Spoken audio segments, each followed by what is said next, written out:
The brand on her skin burned even years after it had scarred over, not with physical pain, but with the weight of what it meant. Property. Object. Less than. When Aria looked at her reflection in the polished silver tray she was arranging with delicacies for wolves who would never know her name, she wondered if dying would hurt less than living as nothing. Beneath the mask of herbs that dulled her omega scent, her wolf whimpered, curled in a corner of her soul where no one could reach it. No one had ever tried. The Northern Territory's Grand Hall buzzed with activity as servants scurried about, preparing for the Moon Tribunal's peace summit. Aria moved efficiently between tables, her movements practiced and invisible. The perfect servant, seen only when needed, forgotten immediately after. Her gray uniform blended with the shadows by design, her eyes trained on the floor by necessity. You, the sharp voice of Madame Thornwell, the head servant, cut through the noise. Group 3. You'll serve the Eastern delegation tonight. Aria nodded silently, knowing better than to make eye contact. Group 3 meant the highest-ranking nobles and visiting dignitaries, the most dangerous assignment for a female servant. The ones most likely to take liberties when cups ran deep with aged wine and ancient entitlement. As she turned to collect fresh linens, Madame Thornwell's fingers gripped her wrist, pressing deliberately against the brand. Remember your place, girl. One mistake, and it's the pits for you. The pits. Where disobedient slaves disappeared. Where Aria's only friend, Mira, had been sent 3 moons ago for dropping a crystal goblet. Yes, madam. Her voice emerged as it had been cultivated, soft, expressionless, forgettable. With every heartbeat, Aria felt the weight of the herbs sewn into her uniform collar, wolfsbane and juniper, designed to mask her omega scent. An unmarked omega was valuable. One who had been properly claimed by the trading guild was merely useful. Her worth had been calculated, paid for, and stamped into her flesh before she had even presented. In the echoless stone hallway that led to the linen storage, Aria caught fragments of excited whispers from 2 younger servants. The Alpha King himself, from the Western Mountains. They say his wolf is massive, pure black with silver eyes. Hasn't taken a mate despite being 32. Aria moved past without slowing. Politics and power meant nothing to someone whose existence was measured in tasks completed without complaint. Kings or commoners, they all looked the same from her downcast perspective. The storage room offered a brief moment of solitude. Aria allowed herself 3 deep breaths, her small ritual of personhood, counting each inhale as her own tiny rebellion. One day, those breaths would be taken in freedom. She had decided this years ago, though the how remained elusive. A small satchel had fallen behind one of the shelves. Curious, Aria retrieved it, finding inside a smooth moonstone, contraband for servants, who were forbidden from possessing anything that might amplify their natural abilities. Moonstones strengthened wolf connections, making it harder to suppress the shift. Without thinking, she slipped it into her hidden pocket, something that belonged to no one else, just for a moment. The sharp clang of the ceremonial bells signaled 1 hour until the dignitaries would arrive. Aria tucked the stolen moment away and gathered her linens, resuming her role in the machinery of service. Back in the Grand Hall, she moved with practiced efficiency, laying fine cloths across tables that would soon hold the elbows of wolves who considered her kind furniture rather than kin. The servers were arranged by height and appearance. Aria, with her unusual amber eyes and chestnut hair, was positioned where the most important guests would sit. Pretty things for pretty wolves, Madame Thornwell often said, her voice carrying the edge of someone who had been on both sides of the equation. As the final preparations neared completion, the atmosphere shifted perceptibly. Guards straightened, servants lowered their eyes even further, and the air itself seemed to hold its breath. The alpha nobles had begun to arrive. Aria took her position against the wall, hands clasped before her, eyes downcast. She had performed this role 1,000 times at 100 different functions. Tonight would be no different. Serve, vanish, survive. Through her lashes, she watched the procession enter, a kaleidoscope of expensive fabrics, glittering jewelry, and predatory movements. Alphas moving in well-choreographed patterns of dominance and deference, political hierarchies displayed in subtle body language that even the most oblivious beta could read. What followed was the usual ritual: seating arrangements, introductions, thinly veiled insults disguised as compliments. Aria poured wine, replaced plates, and disappeared between necessary moments, exactly as she had been trained. The Alpha King of the Western Mountains, Rhyder Vane, announced the seneschal, his voice echoing through suddenly hushed conversations. Despite herself, Aria's curiosity sparked. The Western Mountains had abolished slavery generations ago. Their delegation was rumored to walk with even Omega wolves as equals, a concept so foreign it seemed like fantasy. At the same time, a strange sensation prickled along her skin, not quite pain, not quite pleasure. The moonstone in her pocket seemed to warm, though that should have been impossible through the thick fabric.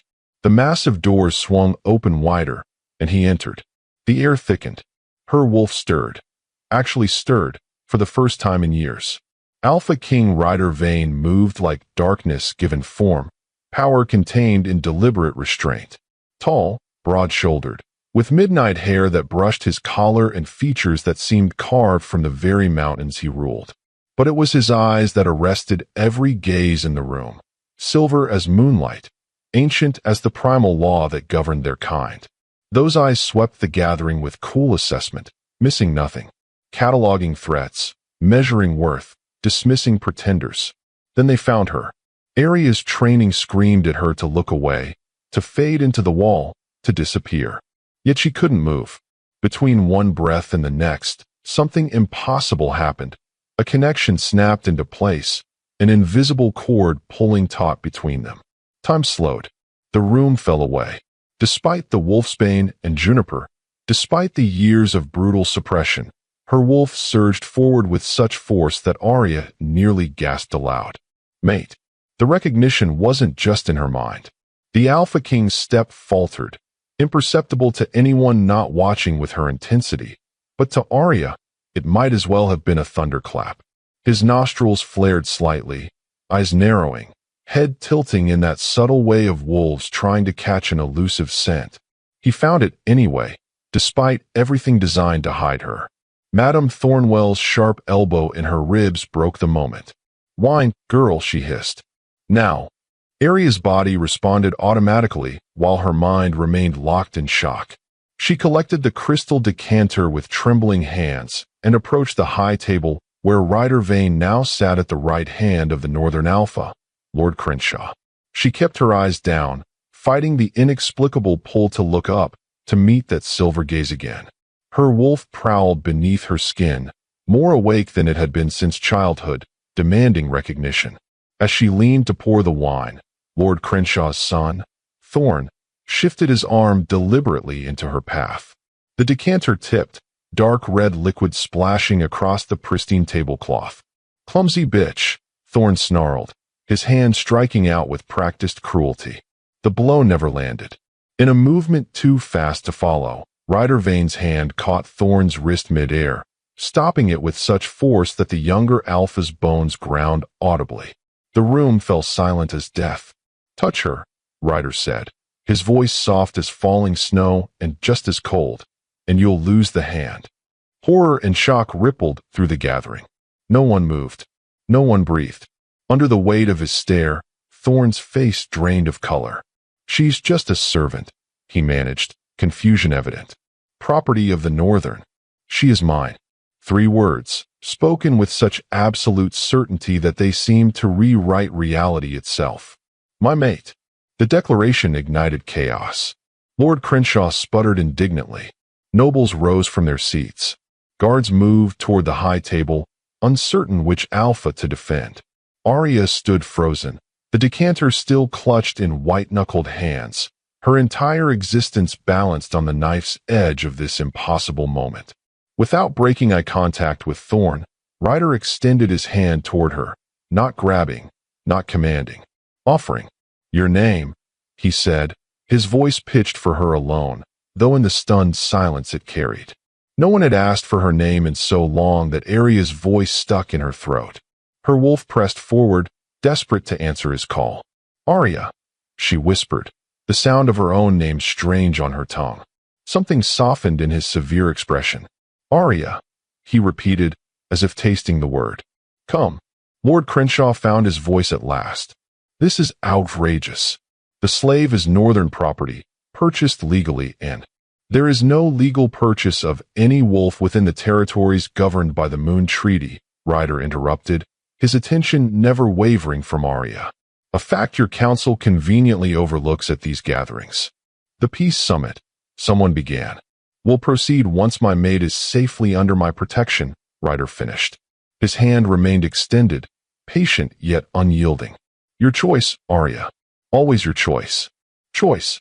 The word hit her like a physical blow. No one had ever offered her choice. Deep down, she knew the truth. The moment their eyes had met, something fundamental had shifted in the universe. The mate bond wasn't myth. It was slamming through her with the force of a hurricane, recognizing what her conscious mind was still struggling to accept. As the tension in the room stretched to breaking point, Aria became aware of the moonstone pressing against her thigh through the fabric of her pocket. Warm now, almost hot, as if responding to the Alpha King's presence. Maybe it was fate, that strange, unnamed force that had prompted her to take the stone just hours before everything changed.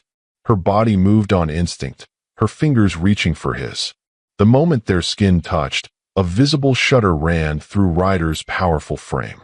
The connection between them flared like wildfire, consuming any doubt that might have lingered. As fire bloomed beneath her skin, Aria felt her wolf rise completely for the first time in years, joyful and straining toward its other half. Ryder drew her gently behind him, positioning his body between hers and the rest of the room. The protective gesture was so foreign to her experience that Aria nearly stumbled.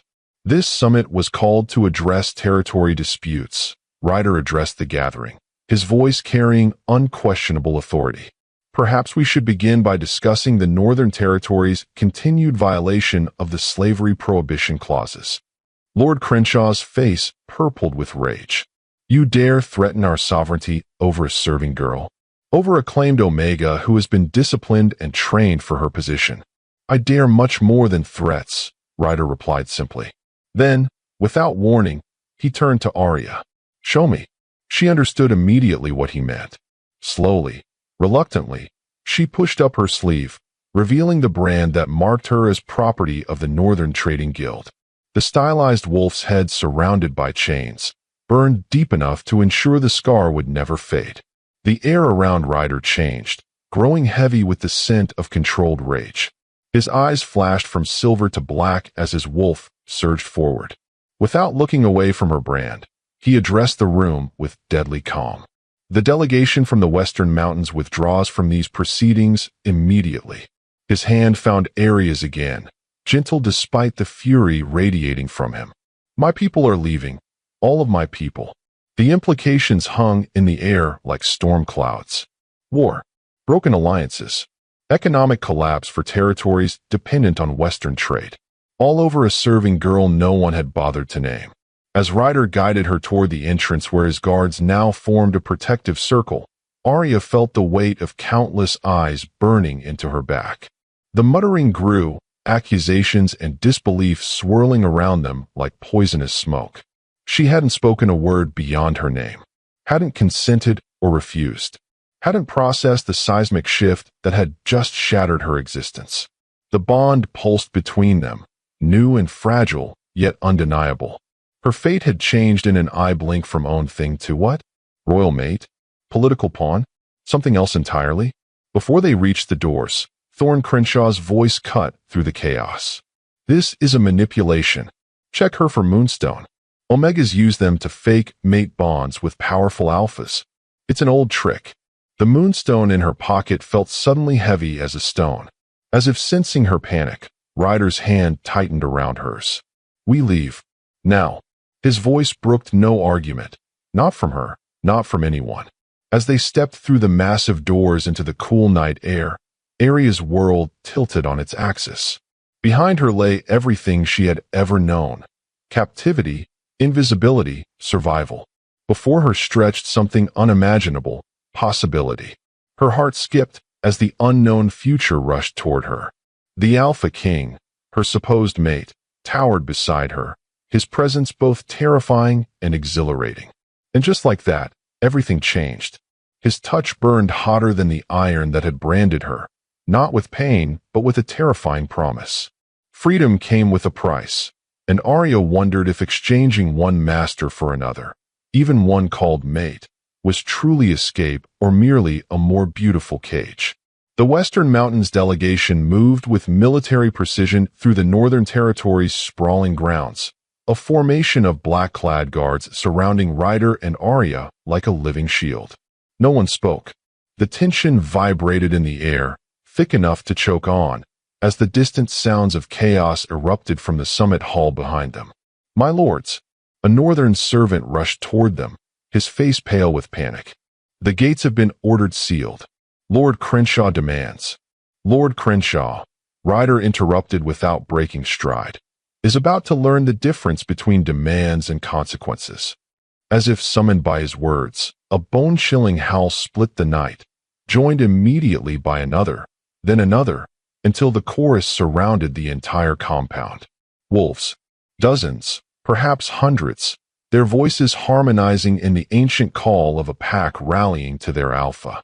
The servant stumbled backward, terror etched across his features. Without another word, he fled into the darkness. Aria trembled, not from cold, but from sensory overload. The herbs dulling her senses were fading quickly, burned away by adrenaline and proximity to her, to the Alpha King. Sounds became sharper, scents more distinct. Most overwhelming was Ryder himself, pine and mountain stone, and something darker, like thunder before a storm. Yet despite his iron grip on her hand, he hadn't spoken directly to her since they'd left the hall. His attention remained on their surroundings, silver eyes constantly scanning for threats, body coiled with lethal readiness. The space between them buzzed with unspoken questions. As they approached the main gates, Aria gathered her courage. "They'll come after you. After us." Her voice emerged steadier than she felt. "Northern wolves don't surrender what they consider theirs." Ryder's gaze shifted to her face, intense and unreadable. "Nor do I." The simple declaration sent a shiver down her spine that had nothing to do with fear. The bond between them pulsed like a living thing, though she fought to ignore it.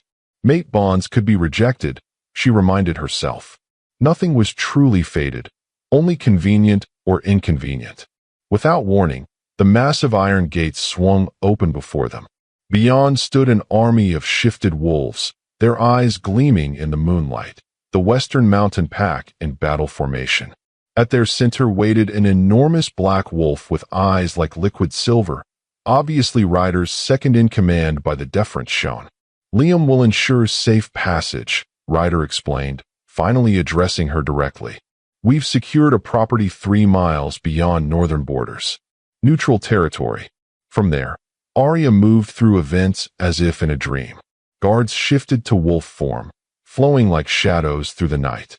She was guided to a covered carriage, a luxury she'd never experienced, while Ryder conferred quietly with his officers. As the carriage door closed, separating her from her supposed mate, relief and disappointment warred within her chest. The moonstone still pressed against her thigh through her pocket, and the accusation from the hall echoed in her mind. Asterisk, check her for moonstone. Omegas use them to fake mate bonds. Asterisk. Truth be told, she hadn't intended deception.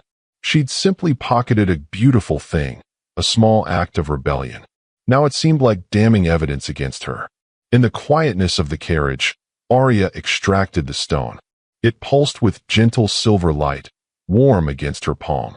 Without thinking, she leaned forward and tucked it into the cushioned seating, pushing it deep into the upholstery where it wouldn't be found. One problem solved, yet the larger question remained. Why had the Alpha King claimed her? The carriage lurched forward, and through the small window, Aria caught a final glimpse of the northern compound, the only home she'd ever known, though it had never been a sanctuary. Strange how leaving a place of suffering could still feel like loss. The journey passed in tense silence. Occasionally, howls echoed through the night. Communication between pack members, she realized. Every sound made her flinch, expecting pursuit that never materialized. By the time the carriage slowed, dawn had begun to stain the horizon with pale gold. She hadn't realized she'd been drifting in and out of sleep until the door opened, revealing Ryder's imposing silhouette against the brightening sky. In the early light, she could see details missed before: a thin scar bisecting his left eyebrow, the slight silver at his temples, the weariness beneath his regal bearing. "We've arrived," he said simply, offering his hand. Aria hesitated, then placed her fingers in his palm. The contact sent that now familiar jolt through her system, her wolf stirring eagerly despite her human's caution. As he helped her from the carriage, the world expanded around her. Not a military encampment as she'd expected, but a sprawling stone manor house nestled against dense forest, with mountains rising majestically in the distance. "The Crescent Estate," Ryder explained, watching her reaction closely. "My family's diplomatic residence. We're beyond northern reach here." A female wolf approached, tall, regal, with striking amber eyes and auburn hair streaked with gray. She wore practical clothing rather than finery, her only adornment a silver pendant bearing the Western Mountains crest. "My sister, Lyra," Ryder introduced, "head of our diplomatic corps." Lyra's gaze traveled over Aria with undisguised curiosity, lingering on the servant's uniform, the still visible brand on her wrist. Without preamble, she addressed her brother. "It's true then? A mate bond?" "Yes." His response left no room for debate. "Under extraordinary circumstances," Lyra noted, her tone carefully neutral. Her attention returned to Aria. "You must be exhausted. And hungry." The simple acknowledgement of her basic needs, so long ignored by others, momentarily robbed Aria of speech. She managed a nod. Lyra's expression softened fractionally. "I've prepared rooms for you. Food, clothing, anything you require." "Separate rooms," Ryder clarified, something complicated passing between the siblings. Adjoining, but separate. The implication struck Aria like a physical blow. Despite the mate claim, despite appending an entire peace summit, he wasn't assuming ownership. The realization was so foreign she struggled to process it. As they entered the manor, Aria became acutely aware of her appearance. The gray uniform now wrinkled and stained with wine, her hair falling from its severe bun, her skin bare of the cosmetics northern female servants were required to wear to appear uniform and unremarkable. The interior reflected understated wealth, polished wood, natural stone, elegant furnishings that invited use rather than merely admiration. So different from the ostentatious display of the northern court. Servants. Or were they simply pack members? Moved about with purpose, but without the cowering deference she was accustomed to seeing. Several nodded respectfully to Ryder, but didn't avert their eyes. One even smiled at Aria, the gesture so unexpected she couldn't return it. Lyra led them upstairs to a suite of rooms at the east wing. "These overlook the forest," she explained, pushing open heavy wooden doors to reveal a sitting room bathed in morning light. "Bedroom through there, bathing chamber beyond. Your rooms connect through the shared balcony," she added, nodding toward Ryder. Before Aria could respond, Lyra continued briskly. "Clothing has been provided. Our healer Celine is approximately your size. She's prepared herbs for bathing as well, to help with." She gestured vaguely at Aria's neck, where the scent-suppressing herbs were still faintly detectable.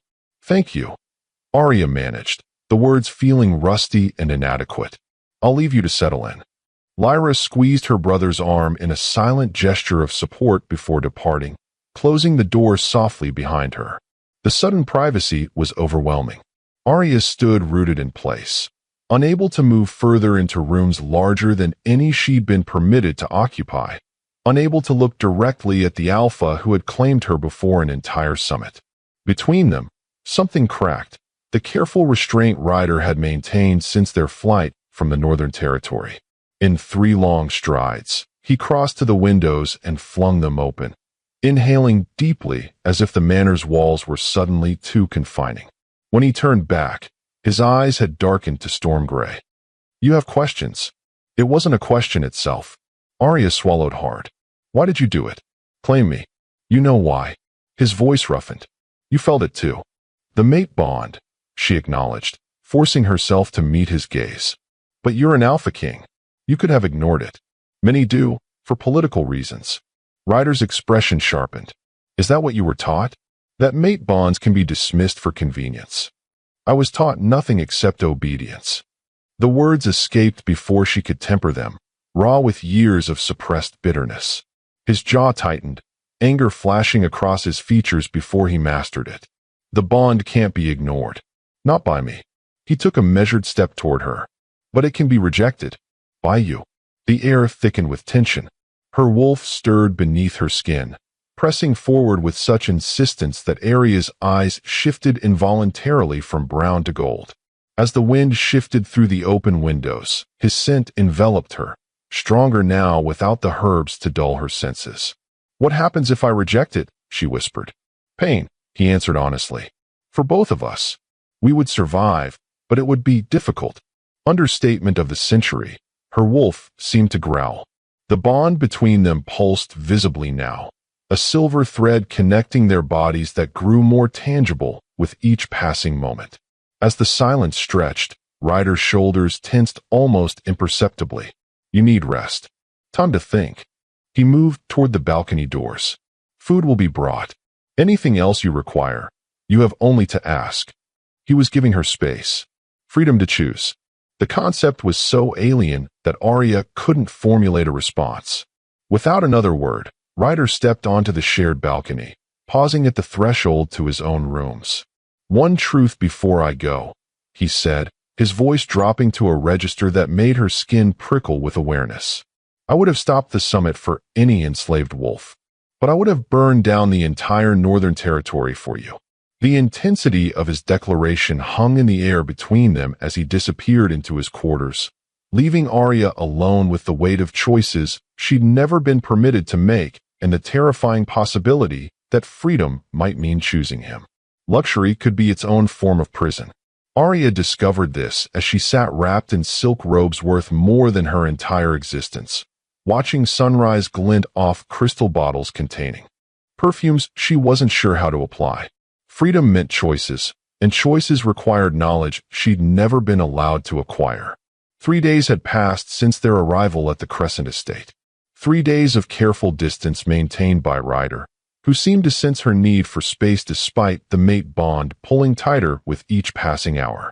3 days of servants, no, staff members, treating her with a deference that made her skin crawl not because it was unpleasant, but because it felt undeserved.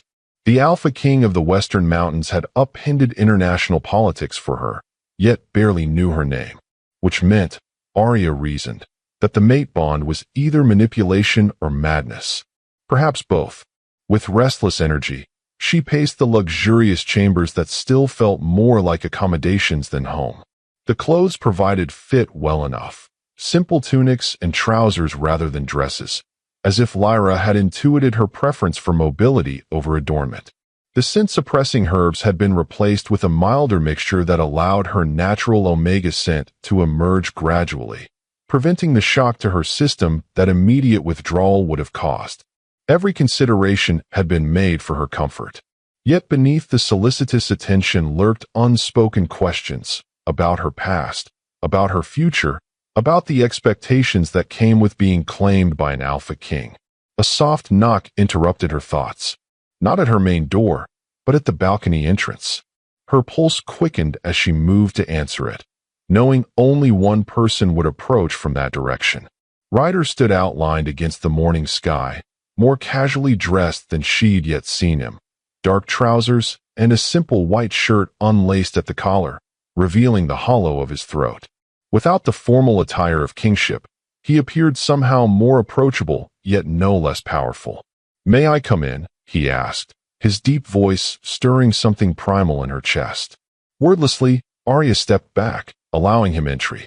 Her wolf surged forward with such eagerness that she had to concentrate to prevent her eyes from shifting. "You've been avoiding me," she observed, surprising herself with the directness of the accusation. A slight smile curved his mouth, transforming his severe features into something dangerously appealing. "Giving you space," he corrected. "There's a difference. And if I don't want space?" The question hung between them, more revealing than she'd intended. Ryder's silver eyes darkened, pupils expanding slightly as he studied her face. "Then I would ask what you do want." His gaze remained steady, unflinching. "Because after a lifetime of having choices made for you, Aria, your wants matter more than protocol or politics or even mate bonds." The sincerity in his voice disarmed her. With every heartbeat, she could feel the connection between them strengthening, no longer just instinct but something deeper, emotional tendrils reaching across the careful distance they'd maintained. "I want understanding," she finally said. "I want to know why the Alpha King of the Western Mountains threw away a peace summit for a slave he'd never met. Why you risked war with the Northern Territory. Why you claimed me when you could have simply purchased me, if freedom was your concern." Rather than answering immediately, Ryder moved to the open balcony doors, bracing his hands against the frame. The morning light carved his profile into sharp relief, highlighting the tension in his shoulders. "The mate bond is rare," he began, his voice pitched low. "Rarer still among royalty, whose marriages are typically political arrangements. My parents were an exception, true mates who found each other despite being from rival packs." He turned to face her, expression grave. "I watched what happened when my mother died in childbirth with my younger sister. My father survived physically, but the bond break nearly destroyed him. He ruled, but never lived again." Aria's chest tightened at the raw pain etched across Ryder's features. "You feared the same fate if you denied our bond." "No." His response was immediate, almost fierce. "I feared denying you your rightful place because of outdated prejudice and arbitrary hierarchies. Bond or no bond, no wolf deserves enslavement." But the moment our eyes met, he exhaled slowly, visibly gathering himself. I felt everything shift, as if the world had been slightly wrong until that precise moment. The confession hung in the air between them, devastating in its vulnerability. This was no practiced diplomatic speech, no calculated political move. This was truth, offered without expectation. As the silence stretched, Ryder's gaze grew more intent. "You didn't answer my question yesterday. About rejecting the bond." The air thickened with tension. "I don't know how to answer," Aria admitted, her voice barely above a whisper. "I've never been allowed to want anything, especially not something as impossible as this." "Nothing about this is impossible," Ryder countered, taking a careful step toward her. "Unexpected, yes. Complicated, certainly. But not impossible." He moved closer still, close enough that she could detect the subtle changes in his scent responding to her proximity. Pine and stone warming with hints of amber and something wilder. Her wolf surged with recognition, with longing so intense it made her dizzy. "May I?" he asked, his hand lifting toward her face. Aria nodded, not trusting her voice. With glacial slowness, Ryder traced the curve of her cheek with his fingertips, the contact sending electric currents cascading beneath her skin. His touch was reverent, restrained, the touch of a predator capable of destruction, yet choosing gentleness. With every heartbeat, the mate bond pulsed stronger, no longer silver thread, but molten connection flowing between them. Under the weight of his stare, Aria felt simultaneously exposed and sheltered, as if he could see every broken piece of her, yet found value in the fragments. "I have something for you," Ryder said, reluctantly breaking the charged moment. From his pocket, he withdrew a small package wrapped in soft leather. Aria accepted it cautiously, unfolding the covering to reveal a silver pendant, similar to the one his sister wore, but distinct. Instead of the Western Mountains crest, this bore an intricate design of a wolf with amber stones for eyes, surrounded by a crescent moon. "It's beautiful," she breathed, running her finger over the detailed craftsmanship. "It was my mother's," Ryder explained. "The crest of her original pack before she joined the Western Mountains." The significance wasn't lost on Aria. A gift of immense personal value, chosen specifically for her, not a generic trinket bestowed upon a favored servant or concubine.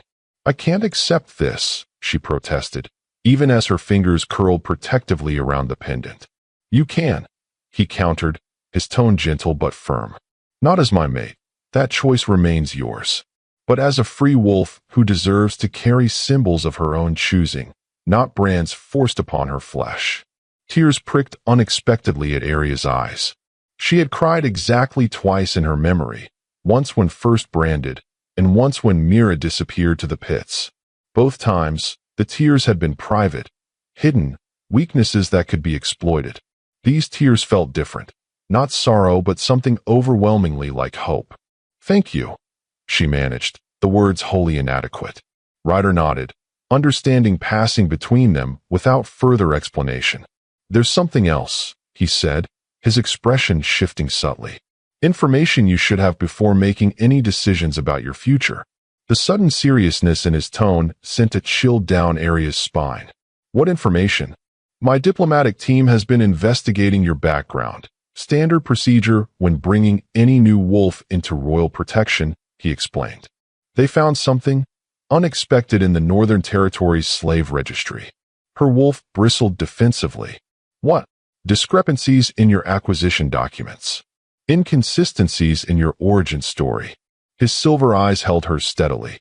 "Aria, there's evidence suggesting you weren't born into slavery at all. You may have been taken, stolen, as a young child." The revelation struck like physical impact, driving the air from her lungs. "That's not possible. I've always been property." Ryder finished when she faltered. "That's what they wanted you to believe." A memory surfaced, fragments she'd long suppressed. A woman's voice singing. The scent of wildflowers. A small blanket clutched in tiny hands. Images without context, sensations without explanation. "If this is true," she said slowly, struggling to process the implications, "then who am I? Where did I come from?" Ryder's expression tightened with restrained emotion. "That's what we're trying to discover. But there's more. Something potentially dangerous for both of us." The balcony doors suddenly burst open, admitting Lyra, her composed diplomatic demeanor replaced by unmistakable urgency. "Ryder, Northern envoys have crossed onto neutral territory. Lord Crenshaw himself leads them." "How many?" Ryder demanded, instantly alert. 20 wolves, fully armed," Lyra reported grimly. "They're demanding the return of stolen property and threatening war if refused."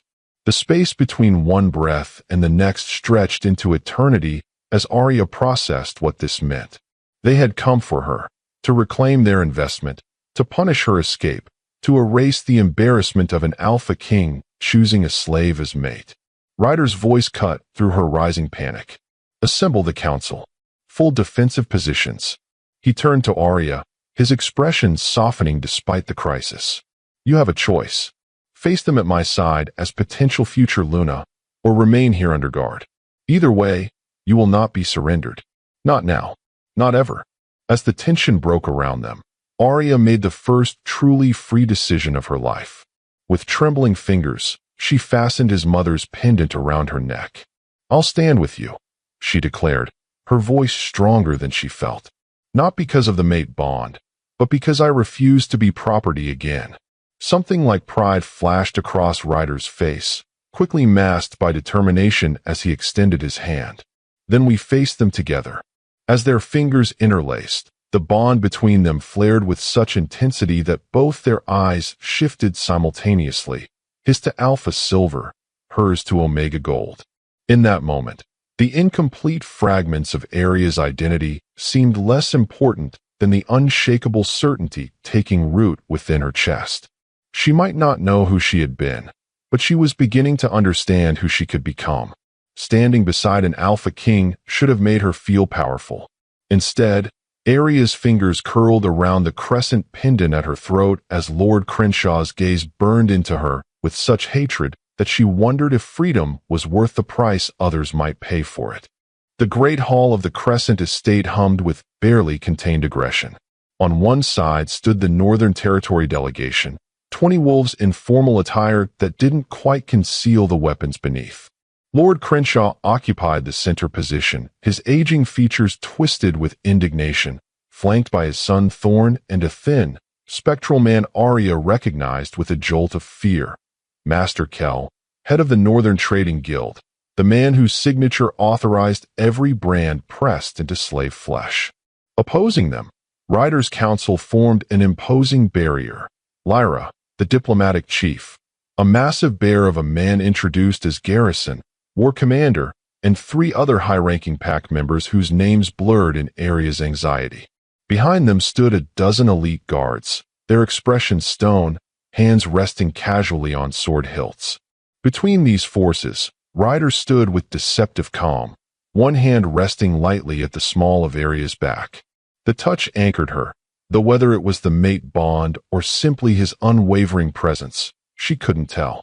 This discussion, Ryder stated, breaking the tense silence, will proceed with respect for neutral territory protocols. No weapons drawn. No shifting. Lord Crenshaw's lip curled. You lecture us on protocol while harboring stolen property. I see no property here, Ryder countered, his voice dangerously soft. Only free wolves on diplomatic grounds. That, Crenshaw jabbed a finger toward Aria, is a registered asset of the Northern Trading Guild, documented by proper authorization and bearing legal identification marks. The brand on Aria's wrist seemed to burn anew under the collective gaze that turned toward her.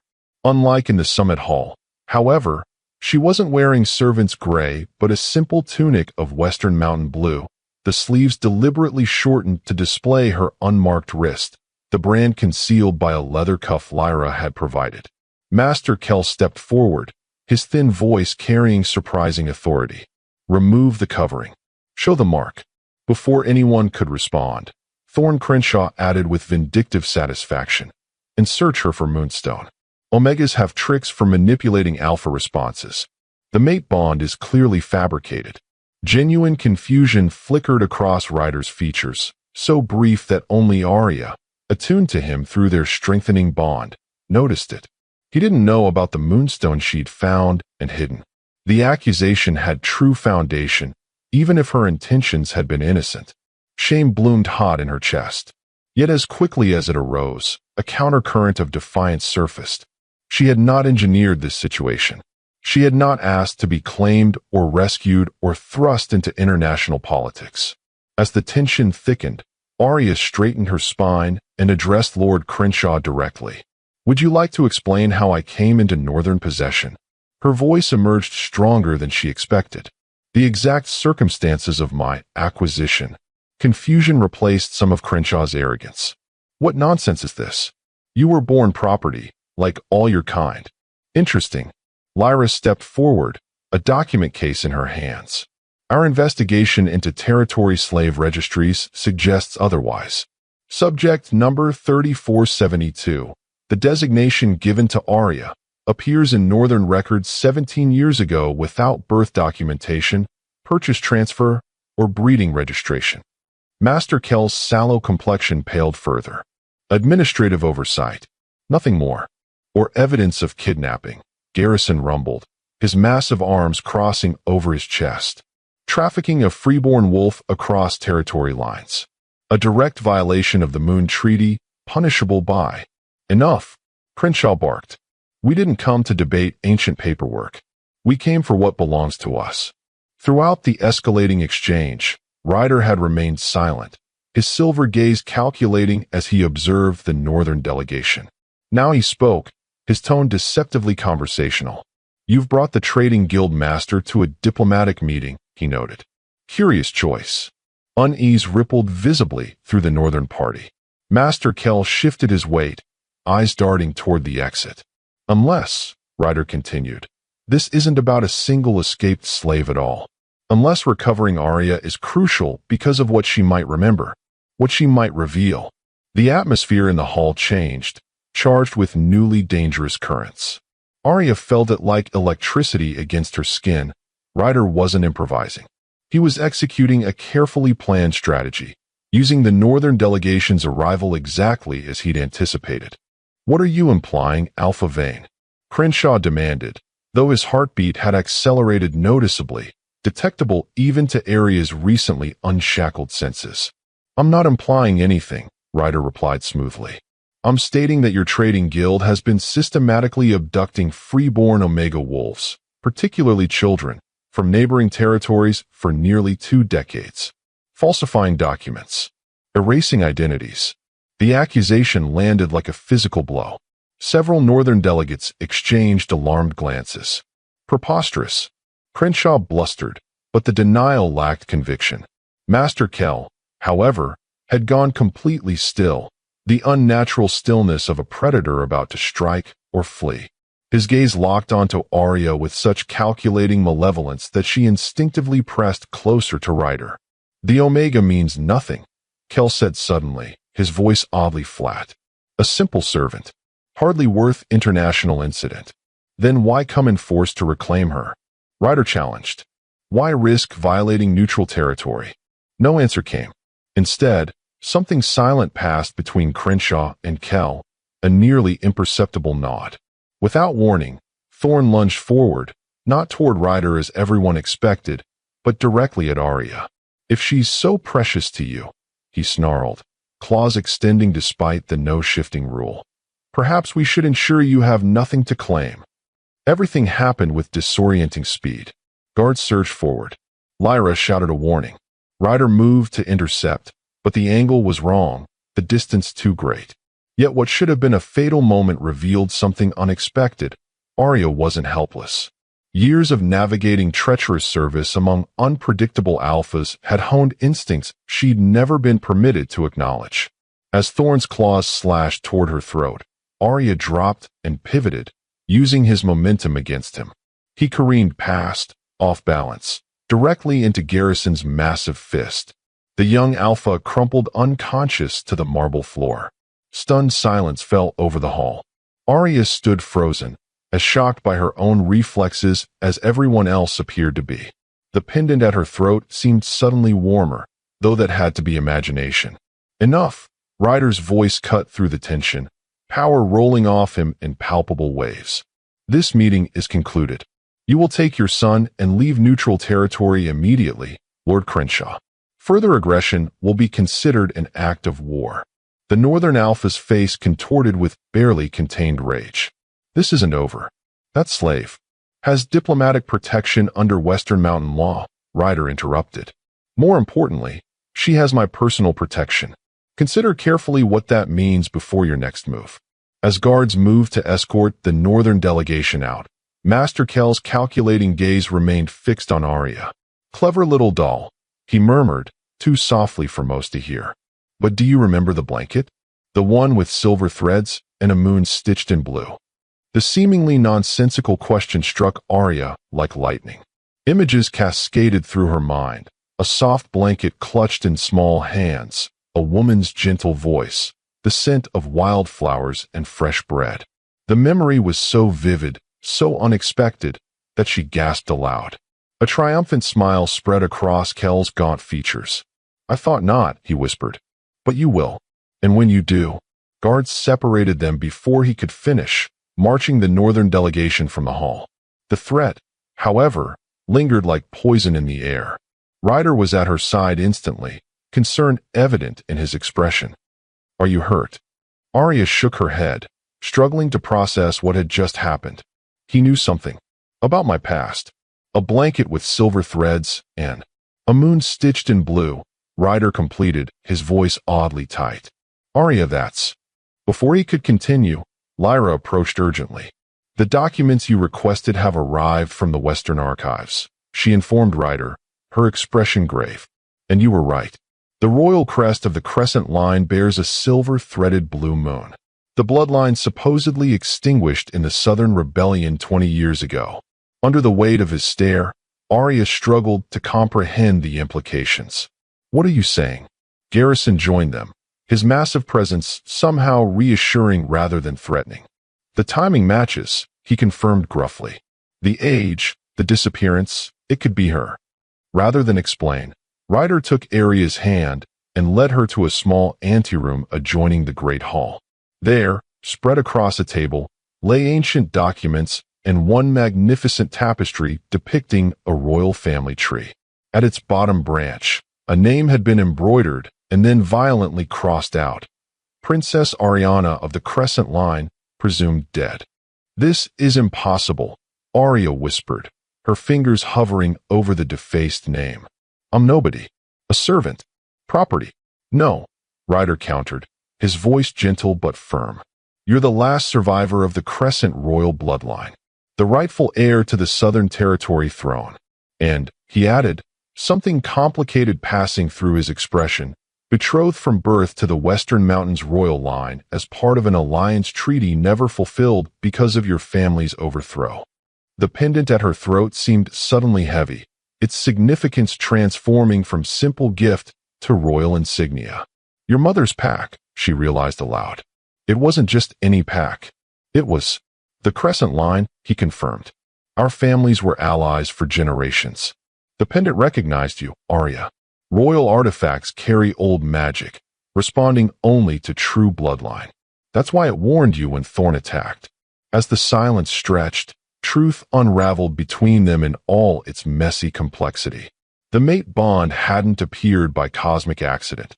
It had been ordained before either of them drew breath, a political alliance transformed by fate into something far more powerful. "So you knew," Aria said finally, hurt crystallizing in her chest despite all logic. "You claimed me because of bloodlines and treaties. Not because. I claimed you because the moment our eyes met, everything in me recognized you as mine," Ryder interrupted, fierce conviction in every syllable. "I investigated your background afterward, looking for leverage against the Northern Territory's inevitable retaliation." Between them, something cracked, the careful restraint both had maintained since her rescue. "I don't know how to be royal," Aria confessed, vulnerability bleeding through her newly constructed defenses. "I barely know how to be free." Her breath caught as Ryder stepped closer, eliminating the careful distance they'd preserved. "Then be neither," he murmured, his hand rising to cup her cheek with exquisite gentleness. "Simply be Aria. Be the wolf strong enough to survive enslavement without breaking. Be the woman courageous enough to stand beside me against her captors mere days after gaining freedom." The bond between them pulsed with undeniable power, strengthened rather than weakened by revealed truths. Political alliances and royal bloodlines seemed suddenly insignificant compared to the connection blazing between them. "And what of the Moonstone?" Aria forced herself to ask, needing complete honesty between them. "The one they accused me of using to manipulate the mate bond. I did have one. I found it the day you claimed me." Rather than anger or betrayal, Ryder's expression softened with something dangerously close to adoration. "Moonstones don't create mate bonds, Aria. They only amplify what already exists.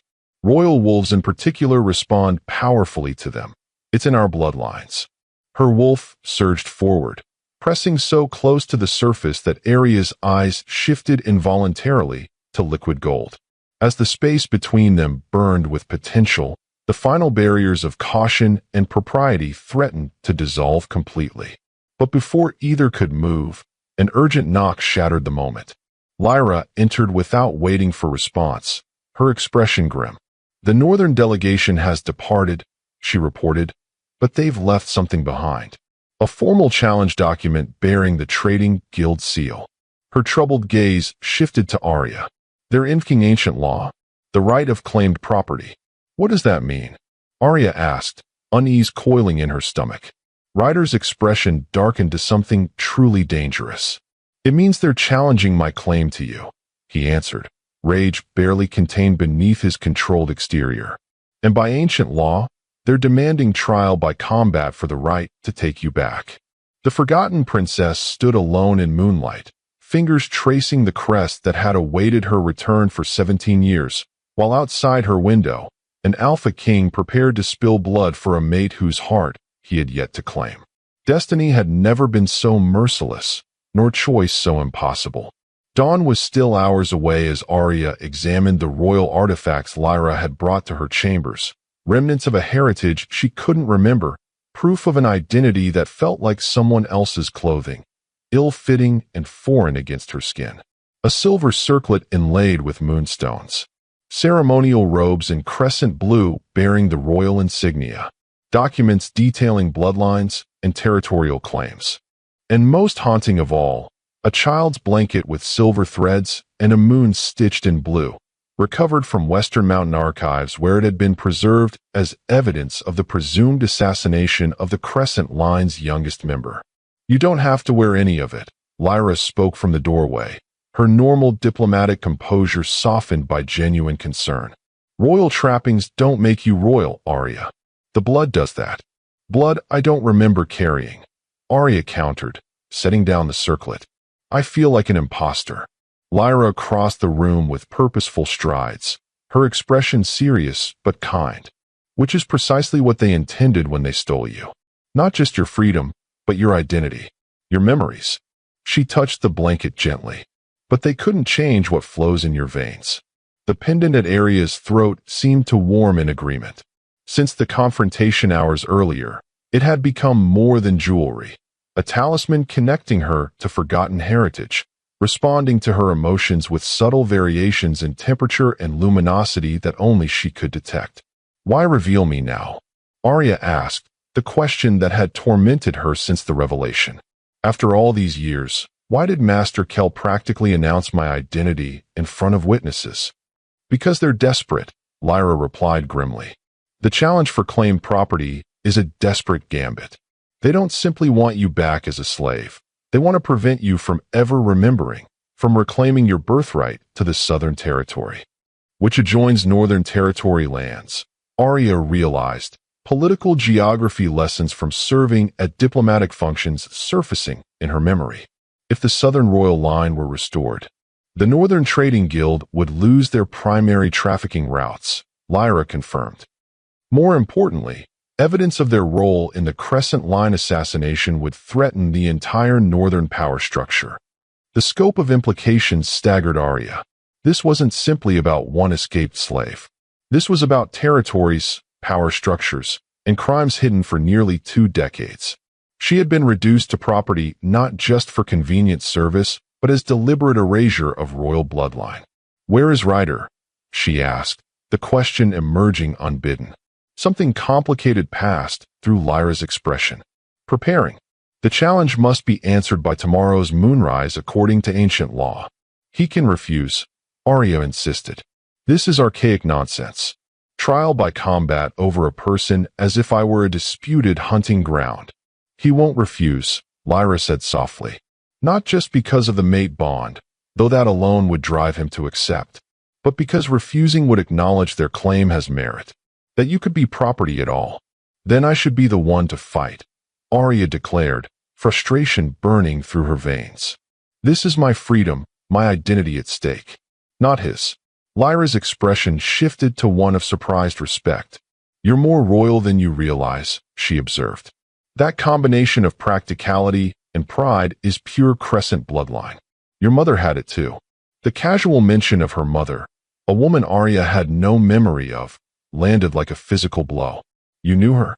"I was 13 when our families negotiated the betrothal treaty," Lyra confirmed, something like nostalgic sadness softening her features. "Queen Alara was formidable, brilliant. You have her eyes." The information settled like a weight in Aria's chest, connection to a past she couldn't access, legacy she didn't know how to honor. With every revelation, the chasm between slave Aria and Princess Ariana grew wider, more impossible to reconcile. "I need to see him," she decided abruptly. "Before this challenge. I need to." A knock interrupted her, 3 rapid beats against the chamber door. Lyra moved to answer it, exchanging quiet words with someone outside before turning back to Aria. "It seems my brother had the same thought," she said with a knowing look that made heat rise unexpectedly to Aria's cheeks. "I'll leave you to speak privately." As Lyra departed, Ryder entered, his powerful frame silhouetted against the corridor torchlight. He'd changed from diplomatic attire into training clothes, the simple linen shirt and leather breeches emphasizing his warrior physique rather than his royal status. A thin sheen of sweat glistened on his skin, evidence of intensive preparation. Without the distraction of political crisis or public scrutiny, Aria found herself acutely aware of his physical presence. The mate bond hummed between them, stronger with each passing hour despite neither having formally acknowledged it beyond the initial claiming. "You've been training," she observed unnecessarily, needing to break the charged silence. "Thorn Crenshaw is young, arrogant, but formidable," Ryder replied, moving further into the room with the contained grace of an apex predator. "The challenge allows him choice of combat format. We must be prepared for any possibility." "You don't have to do this," Aria said, echoing her earlier words to Lyra. "This fight isn't just about me anymore. It's about territorial politics and hidden crimes. Let the Western Mountains Diplomatic Corps handle it through proper channels." "Is that what you want?" Ryder asked, his silver gaze piercing through pretense. "For me to stand down? To handle your freedom, your identity, your future through proper channels?" The question hung between them, deceptively simple yet impossibly complex. "What I want," Aria began carefully, "is not to be the reason you risk your life or your kingdom. Not to be fought over like territory or traded like political currency. Not to be claimed by anyone, even your mate." The words emerged as barely more than a growl, the alpha in him responding to her implicit rejection. Rather than intimidating her, his intensity ignited something equally powerful within Aria. Her wolf surged forward, no longer cowed by years of suppression. "Especially my mate," she countered, stepping closer to him with newfound boldness. "Because a true mate would understand that after a lifetime as property, being claimed, even by fate, even by you, feels like another cage." The air between them thickened with tension, not just from the mate bond, but from fundamental truths finally spoken aloud. Ryder remained motionless, something like admiration flickering across his severe features. "You're right," he acknowledged finally, the admission clearly costing his alpha pride. "I claimed you publicly without your consent. I acted on instinct, on the bond's demand, without considering what freedom truly means for someone who never had it." His honesty disarmed her completely. Aria had expected defensiveness, perhaps even anger, not this raw vulnerability from an Alpha King. And yet, she found herself saying, drawn a step closer by something stronger than conscious thought, "Despite everything, my wolf recognizes yours. Has from the first moment." "Recognition isn't the same as acceptance," Ryder replied, though his scent had intensified with her proximity, betraying his body's response to her nearness. "The bond exists, but your choice matters more." The pendant at her throat pulsed with sudden warmth, almost synchronizing with her accelerated heartbeat. In that moment, something crystallized in Aria's understanding. Choice wasn't about denying the bond, but claiming it on her own terms. "I don't want you to fight for me as unclaimed property," she said carefully, "or as the lost Crescent Princess, or even as your politically convenient mate." His expression remained perfectly controlled, though the bond between them transmitted the emotional impact of her words: uncertainty, disappointment, resignation. "What do you want then, Aria?" he asked simply. Without conscious decision, her hand rose to touch his face, fingertips tracing the sharp line of his jaw with unprecedented boldness. The contact sent electric currents through both of them, the bond flaring visibly as silver light in the space between their bodies. "I want you to fight with me as your equal," she whispered. "Not for me as your possession." The distinction hung in the air between them, profound despite its subtlety. Ryder's pupils dilated, silver eyes darkening as he processed her words. "Equal," he repeated, the concept clearly resonating beyond its surface meaning.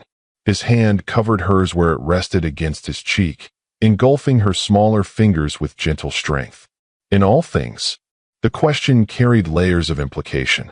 Equal as royals, equal as mates, equal in decision and power and future choices that would affect both their lives. "In all things," Aria confirmed, something like certainty settling into her bones despite the tumultuous circumstances surrounding them. With every heartbeat, the space between them reduced, gravitational pull of the mate bond drawing them inexorably closer.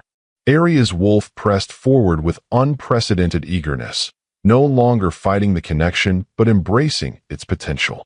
"Then I have something to return to you," Ryder said, releasing her hand to withdraw a small object from his pocket. "Something that belongs to the woman, not the princess or the slave or even the mate." He opened his palm to reveal the moonstone she had hidden in the carriage, the one she'd been accused of using to manipulate the mate bond. The stone glowed with internal light, responding to their combined proximity. "How did you find it?" Aria asked, stunned by its appearance. "I didn't," Ryder admitted, a rare smile softening his severe features. "It found me, rolled out from the carriage cushions when we were preparing for tomorrow's challenge, practically into my hand." Moonstones have their own magic, especially around royals with legitimate mate bonds. As the silence stretched, Aria realized he was waiting for her to take it, not commanding, not assuming, but allowing her to decide its significance. Her fingers closed around the stone, its warmth pulsing in rhythm with her heartbeat. The moment her skin made contact, the mate bond between them flared with blinding intensity, no longer silver thread, but molten connection impossible to deny or sever. Between one breath and the next, everything shifted. Not just the physical awareness that had simmered between them since their first meeting, but deeper recognition.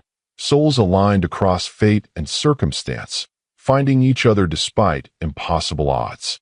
"Ryder," she whispered, his name emerging as both question and answer. His control, maintained with iron discipline since claiming her, finally fractured. With predatory grace, he eliminated the remaining distance between them, one hand cupping her face with exquisite gentleness while the other circled her waist, drawing her against the solid warmth of his chest. "May I?" he asked, voice roughened with restraint that cost him visibly. In answer, Aria rose on tiptoes, closing the final inches separating them. The first touch of his lips against hers ignited something primal and perfect, the mate bond singing between them as their wolves recognized each other on the most fundamental level. What began as tentative exploration quickly deepened into something far more consuming. Centuries of royal protocol and restraint dissolved beneath the more ancient imperatives of mate recognition. His hands tangled in her hair, angling her face to deepen the kiss while her fingers clutched at his shoulders, anchoring herself against the overwhelming sensation. When they finally broke apart, both breathing heavily, Aria felt fundamentally altered, not princess or slave or even mate, but simply herself, fully awakened for the first time. "Tomorrow," Ryder said, his forehead resting against hers, "I fight not for claimed property, but with my equal. For both our futures. For the truth the Northern Territory has buried for 17 years. The vow settled between them, weighted with royal authority and personal promise. Beyond the chamber windows, the moon had begun its descent, marking the approach of a day that would transform not just their lives, but the power balance between territories. Aria reached up to touch the pendant at her throat, the crescent royal insignia warming beneath her fingers with ancient magic. "Together," she agreed, the word both commitment and declaration of independence. As equals, before the moon goddess and the territories. The kiss that sealed their covenant carried the weight of both personal choice and political revolution, an Alpha King and a slave-turned-princess rewriting fate on their own terms, regardless of what tomorrow's challenge might bring. Death had a particular scent, metallic and primal. It filled the ceremonial arena as Aria watched Thorn Crenshaw's claws slice through Ryder's shoulder, drawing first blood in a combat where her freedom, her identity, and their shared future hung in perfect, terrible balance.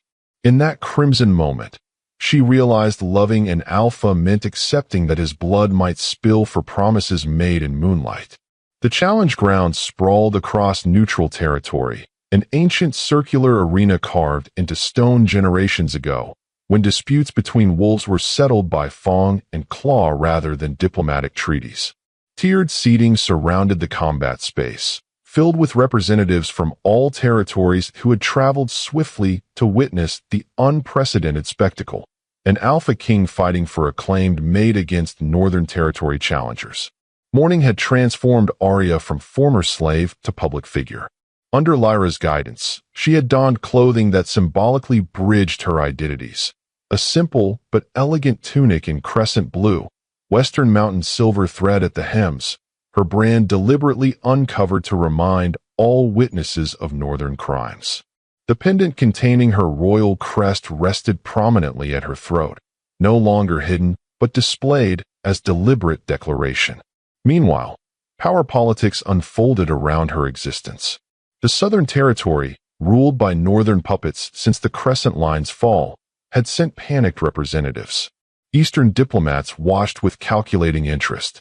And most troubling, whispers circulated that additional Northern forces gathered at territory borders, suggesting the challenge's outcome might trigger larger conflict. Aria had been positioned in the Western delegation's viewing section, directly across from Lord Crenshaw and his Northern contingent. Master Kell sat slightly behind his lord, those calculating eyes never leaving Aria's face. When Ryder had entered the arena, the gathered crowd fell silent. The Alpha King had foregone royal regalia for simple combat attire, black trousers, boots, and nothing else. His powerful torso bore ceremonial markings painted in silver, ancient symbols of pack and protection. He moved with lethal grace, every step declaring predatory confidence. Opposite him, Thorne Crenshaw had tried matching the intimidation display, his lean frame marked with Northern Territory symbols. But where Ryder's power read as contained control, Thorne projected desperate aggression. The terms had been announced by a neutral arbiter. Combat to submission, shifting permitted, weapons forbidden. The prize, though Aria's jaw clenched at the terminology, was exclusive claim to the Omega known as Aria, contested property of Northern Territory. No mention of royal bloodlines. No acknowledgement of her Crescent heritage. Those political implications remained carefully unspoken in this ancient ritual focused solely on primal claim. Now, as first blood marked the stone floor, the crowd's energy shifted palpably. Thorne circled Ryder with newfound confidence, partially shifted claws extended. The wound on Ryder's shoulder looked worse than it likely was. Tactical first strike designed to draw gasps from spectators rather than cause serious damage. Yielding so soon, Alpha King? Thorne taunted, voice pitched to Carrie. Perhaps your advanced age slows your reflexes. Ryder's expression remained impassive, though Aria could feel the bond between them pulsing with controlled power. He was calculating, measuring, not simply reacting to provocation. Interesting strategy, he replied calmly, shifting smoothly into fighting stance. Announcing your attacks with unnecessary commentary. Before Thorne could respond, Ryder moved, a blur of controlled violence that sent the younger Alpha staggering backward. 3 precise strikes, so fast most eyes couldn't follow them.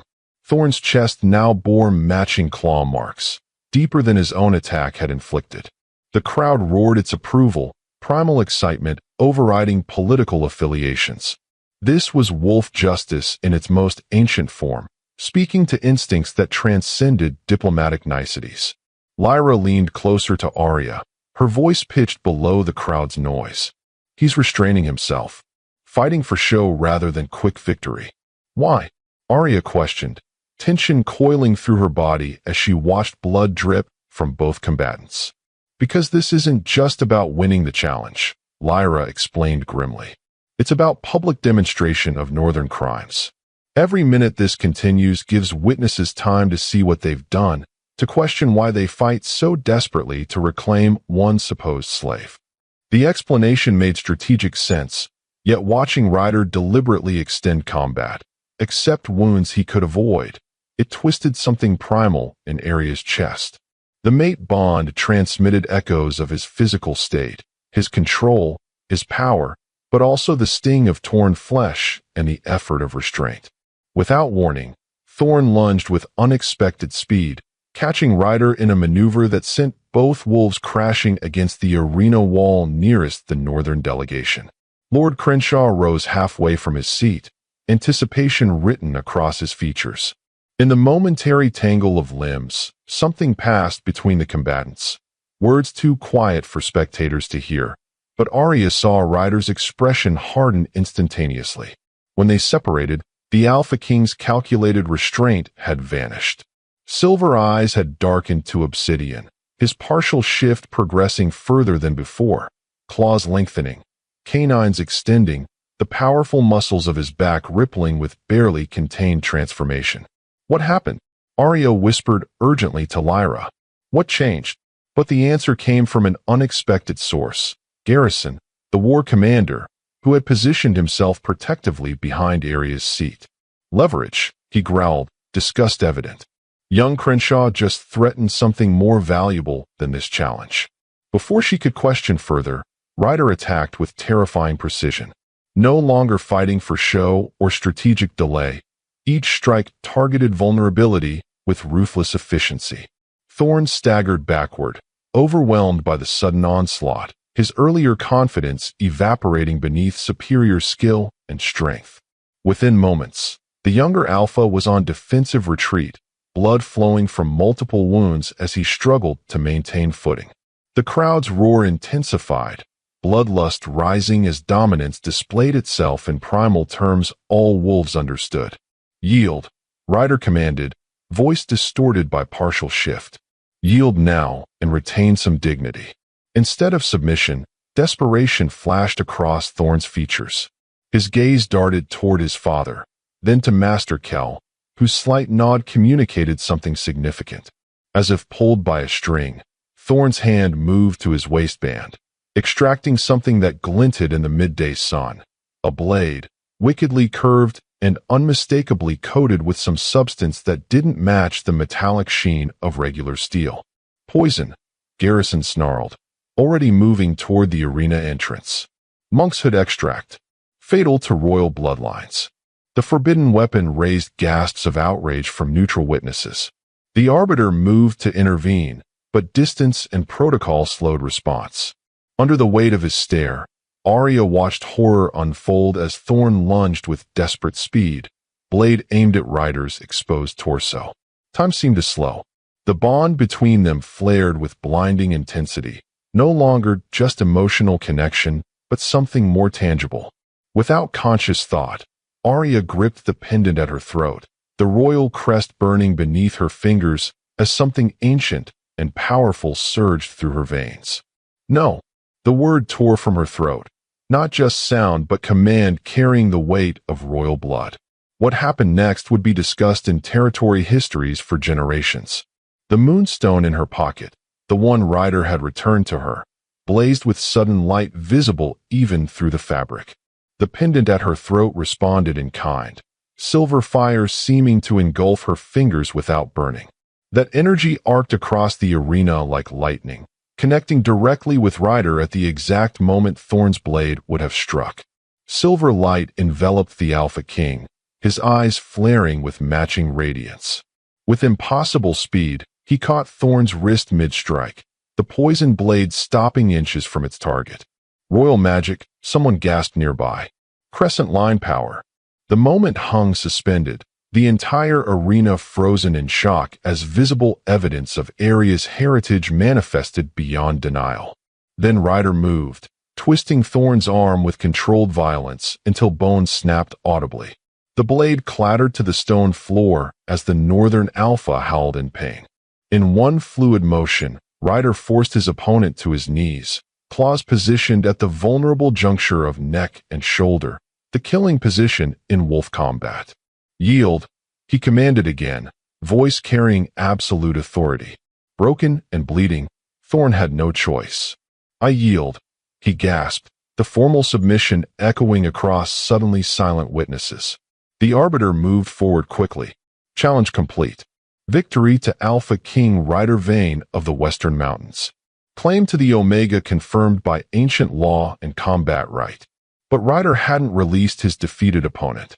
His gaze lifted to where Lord Crenshaw stood rigid with fury, then to Master Kell's calculating presence behind him. The challenge is satisfied, Ryder announced, voice pitched to carry to every witness. But northern crimes remain unaddressed. Attempted murder by poison blade. Enslavement of royal bloodline. The assassination of the Crescent Line. Murmurs rippled through the crowd as implications registered. Ryder continued relentlessly. I claim not just the Omega, but justice for 17 years of territorial violations.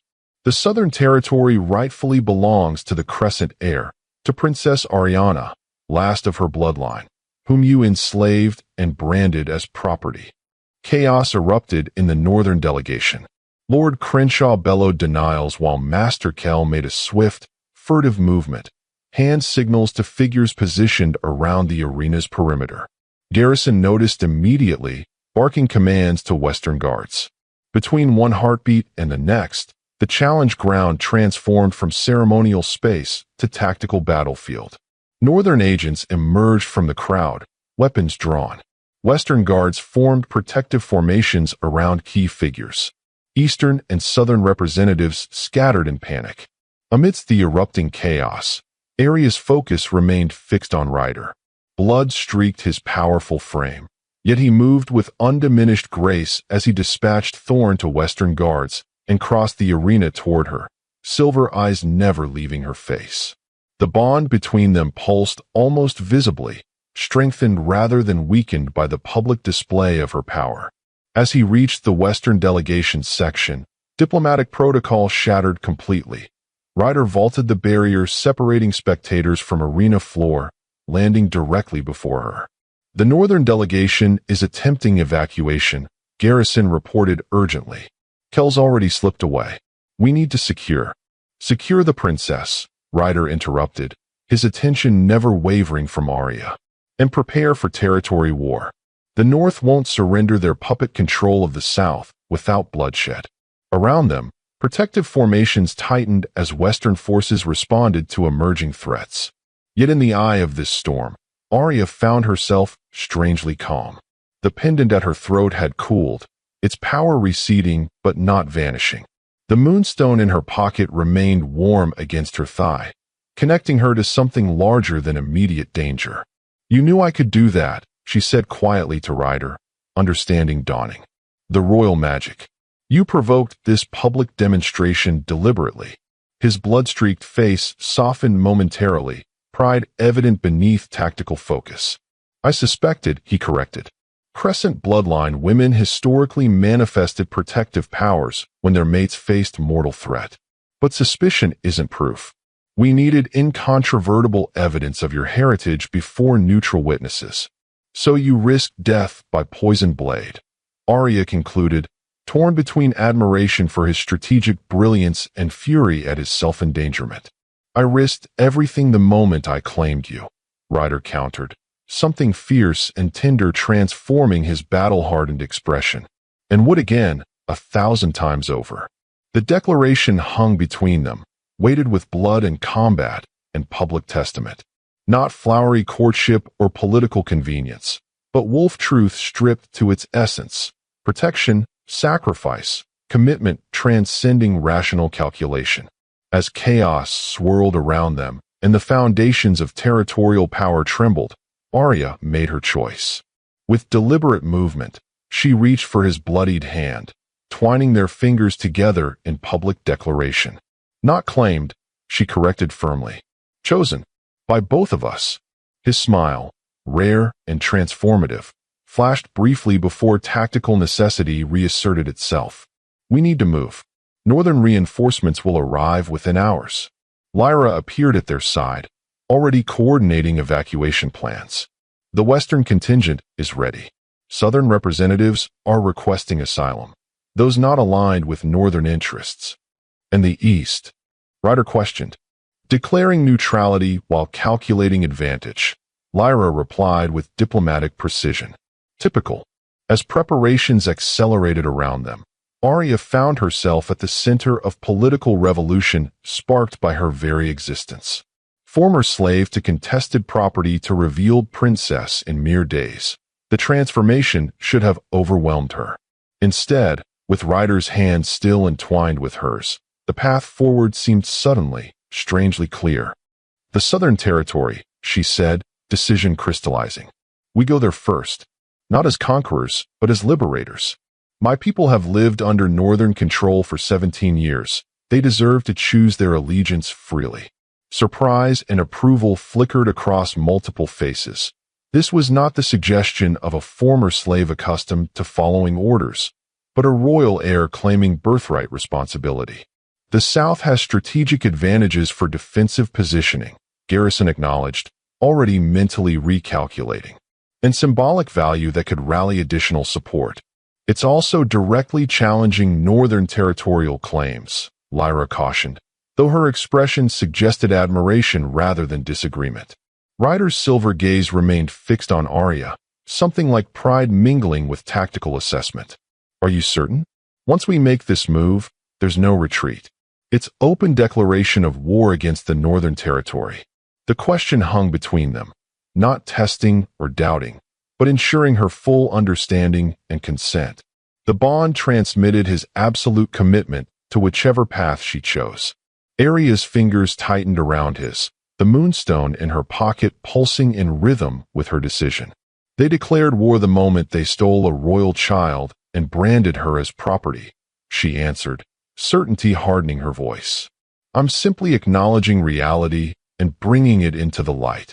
As the chaos of evacuation swirled around them, something shifted in their connection, no longer just mate recognition or political alliance, but true partnership forged in blood, combat, and shared purpose. Then we move south, Ryder declared, the command rippling outward as his officers immediately began implementation. And the Northern Territory learns what happens when they mistake a queen for a slave. The contract arrived soaked in blood, delivered by a messenger who collapsed at Aria's feet after fighting through Northern lines, his final words changing everything. The betrothal document, your father's seal, never broken. In his trembling hand lay proof that the slave-turned-princess was legally promised to another alpha, one who had never relinquished his claim despite 17 years of believing her dead. Crescent Castle rose from the misty valley like a memory given form. Ancient stonework embedded with moonstone that glowed faintly in twilight, illuminating carvings of wolves running beneath eternal moons. For generations, this fortress had protected the Southern Territory's heart until the night of blood and betrayal when the Crescent Line fell. Now, after a week of strategic advances that sent Northern forces retreating in disarray, the last heir had returned. The Western Mountain forces had secured the castle and surrounding village with surprising ease. Many Southern citizens, long resentful of Northern control, welcomed the Crescent banner flying once more. Others remained cautious, watching from windows as warriors in Western silver and Crescent blue patrolled streets together. Aria stood on the highest parapet, wind whipping her hair as she absorbed the landscape spreading before her. Rolling hills, dense forests, distant mountains capped with snow despite early summer. Territory she was expected to rule by birthright, though she had no memory of its features or its people.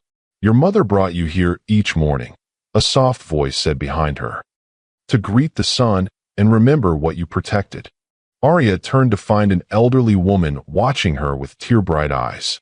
Lyra had introduced her as Meredith, former handmaiden to Queen Alara, and one of the few royal staff who survived the assassination by virtue of being in the village that fateful night.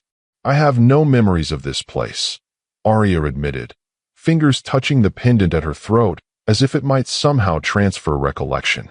Or of her. But your blood remembers, Meredith replied with quiet certainty.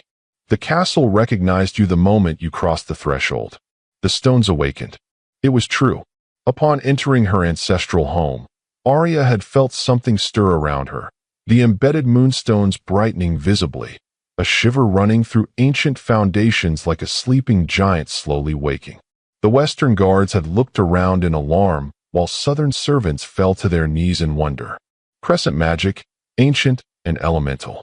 The Northern wolves will return, Aria said, changing the subject from uncomfortable reminders of powers she didn't understand. Their retreat was tactical, not surrender. They'll find the South changed, Meredith answered with surprising steel. News of your return spreads faster than Northern scouts can track. Villages are raising Crescent banners long hidden in attics and cellars. The people remember what was stolen. Before Aria could respond, the heavy door to the parapet swung open. Ryder entered, his commanding presence filling the space instantly. Though still bearing bandages from the challenge combat, he moved with power undiminished, silver eyes tracking immediately to Aria's position. "Leave us," he instructed Meredith, though his tone carried respect rather than dismissal. The older woman bowed slightly to Aria before departing, years of royal protocol resurfacing naturally despite the interim decades. Once alone, Ryder crossed to where Aria stood, close enough that his warmth reached her despite the evening chill. Since claiming Southern territory, their moments of privacy had been precious few, both consumed with tactical planning, territorial security, and the complex politics of restoration. "The messenger?" Aria asked, noting the grave cast to Ryder's features. "Stabilized. Our healers expect recovery." His jaw tightened perceptibly, but the document he carried changes circumstances significantly. From within his jacket, Ryder withdrew a leather case bearing the unmistakable seal of the Eastern Territory, a hawk clutching a branch of moonwood. Inside lay a parchment remarkably preserved despite bloodstains at its edges. "A betrothal contract," he explained, voice carefully neutral. "Signed by your father before your disappearance. Sealed with crescent royal wax and Eastern Territorial blood oath." Aria's fingers trembled slightly as she accepted the document. Ancient legal script detailed terms of alliance through marriage between the Crescent Princess and the Eastern Territory's heir, Darius Hawthorne, now Alpha in his own right. The Eastern delegation's neutrality during the challenge, she realized aloud. They weren't calculating advantage. They were confirming my identity against this contract. "Precisely," Ryder confirmed, his expression shadowed with something complicated. "By ancient law, the contract remains binding unless formally dissolved by both parties." The implication struck Aria like physical impact. "So I'm promised to an Alpha I've never met. One who apparently maintained claim despite believing me dead for 17 years. Darius Hawthorne is formidable," Ryder acknowledged, diplomatic training evident in his careful phrasing. "His territory hosts the largest moonstone deposits outside Western Mountains. His forces are significant. His political influence considerable. What remained unspoken hung heavier between them. This contract challenged Ryder's claim directly, created potential conflict between Western and Eastern territories at precisely the moment unity was needed against Northern aggression. More importantly, it threatened the mate bond slowly deepening between them with each passing day. "The contract predates the mate bond," Aria observed quietly. "By law, it takes precedence." "By some interpretations," Ryder countered, silver eyes darkening slightly. "Others maintain that mate bonds recognized by the moon goddess supersede mortal contracts." The tension thickened between them, not from anger but from unspoken feelings neither had fully articulated amid the whirlwind of political crisis. The bond hummed with muted intensity, transmitting emotional undercurrents beyond words. "What does Eastern Territory want?" Aria asked practically, forcing herself to think like the royal she was supposed to be rather than the woman whose heart accelerated whenever Ryder stood this close. "Alliance through marriage, as originally intended," he replied with blunt honesty. "Hawthorne sends word he'll arrive within 3 days to claim his betrothed and support Southern restoration with Eastern forces." Aria turned back to the parapet edge, seeking composure in the sweeping landscape below. The crescent lands spread before her, beautiful, foreign, supposedly hers to protect. And now another complication, another claim on her identity and future. "You're unusually quiet," she observed after several moments of Ryder's continued silence. No strategic analysis, no diplomatic solution. When he didn't immediately respond, she turned to find him watching her with an intensity that made her breath catch.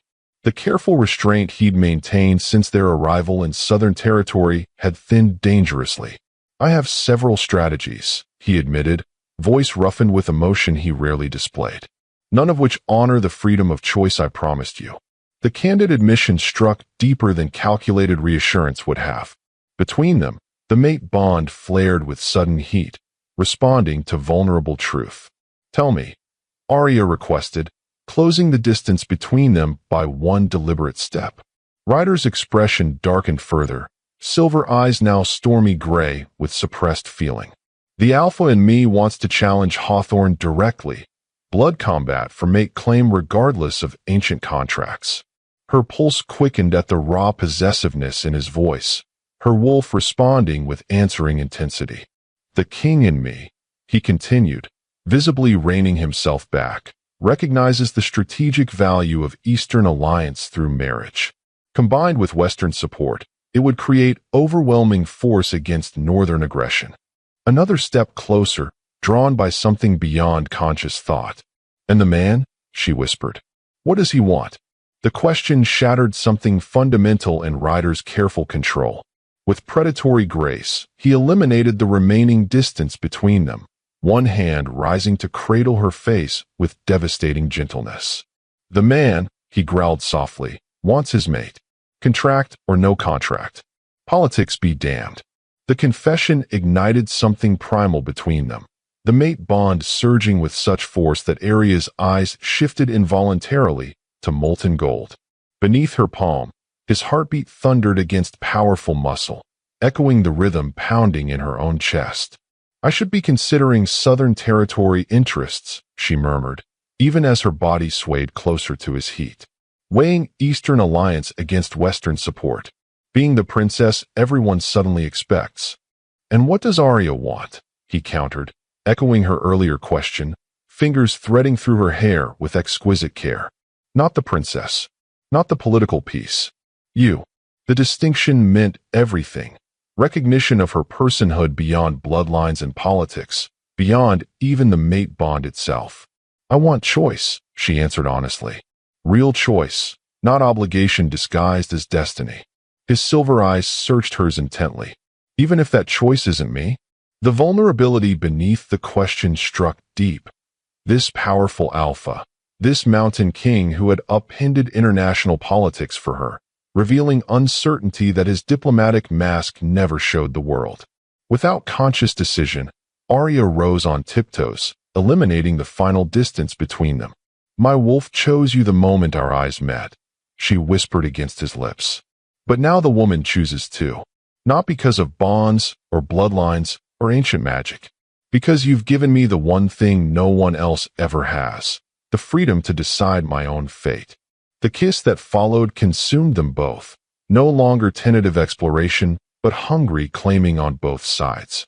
His arms encircled her completely, lifting her against his chest as her fingers tangled in his midnight hair. The mate bond blazed between them, silver light illuminating the darkening parapet as moon and stone and blood magic recognized completion. When they finally broke apart, breathing heavily, reality reasserted itself in the form of distant war horns. Northern forces, regrouping faster than anticipated. We have company, Ryder observed, though he made no move to release her. Aria nodded, reluctantly shifting back into tactical consideration. And soon Eastern forces as well, with a contract that threatens everything between us. Rather than offering false reassurance, Ryder's expression settled into determined resolve. Then we have 2 days to solidify Southern support and determine our response to Hawthorne's claim. Our response, Aria repeated, noting the subtle but significant phrasing. Not yours, not mine, ours. The distinction illuminated a path forward. Not princess and king as separate entities, but partners facing crisis together, just as they'd stood against northern challengers, just as they'd navigated her revelation and recovery. Hawthorne expects a southern princess raised in eastern customs, Aria said thoughtfully, tactical mind engaging. A docile royal bride honoring ancient contracts without question. A slow, dangerous smile spread across Ryder's features, the expression of an alpha recognizing his mate's strength rather than feeling threatened by it. What he'll find, Ryder completed, is a queen who survived 17 years of enslavement, who challenged Northern Territory openly, and who carries both Crescent magic and Western Mountain alliance. The war horns sounded again, closer now. Around the castle, defensive preparations accelerated, guards taking positions, civilians moving to protected areas. healers preparing for casualties. As twilight deepened into true night, the embedded moonstones throughout Crescent Castle brightened further, responding to their princess's presence and the rising full moon. The pendant at Aria's throat warmed against her skin, pulsing in rhythm with her heartbeat. "I may not remember being Princess Ariana," she said, determination hardening her voice as she gazed out at the territory she was born to protect. "But the North will certainly remember meeting her." Ryder's hand found hers, their fingers intertwining as they had on the challenge ground, equal partners before the coming storm. "And so will the East," he added, the promise in his voice carrying weight beyond diplomatic nicety. Contract or no contract. Between them, the mate bond settled into steady, silver certainty, not fate's imposition but choice confirmed, strengthened rather than weakened by the challenges gathering on their horizon. She wore her slave brand uncovered to her own coronation, the scarred flesh a silent testament against the Eastern Alpha, who watched from the audience with cold calculation in his amber eyes and a blood contract clutched in his fist. Some chains, Aria had decided, should be displayed rather than hidden, especially when breaking them before those who forged them. The great hall of Crescent Castle blazed with light from 1,000 embedded moonstones, their glow intensifying with each step Aria took down the ancient aisle.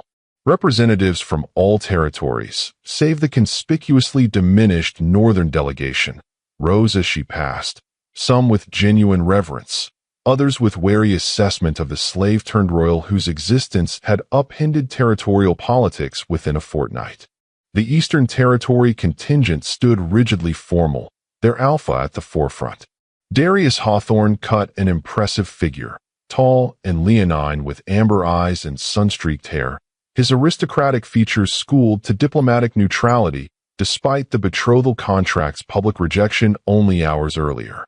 "I honor your claim by blood covenant," Aria had told him during their private audience, her voice steady despite the tension radiating from both Darius and Ryder, who had refused to leave her side. "But I reject its execution. The princess who was promised to you died the night northern assassins destroyed her family. The woman who stands before you was forged in different fires." Darius had studied her with unnerving intensity before responding.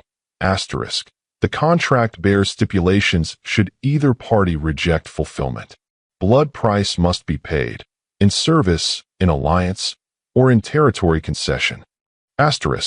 It was Ryder who had offered the diplomatic solution that now hung in careful balance. "The Western Mountains will absorb the blood price. Double trading rights through Eastern passes. Military support against Northern aggression.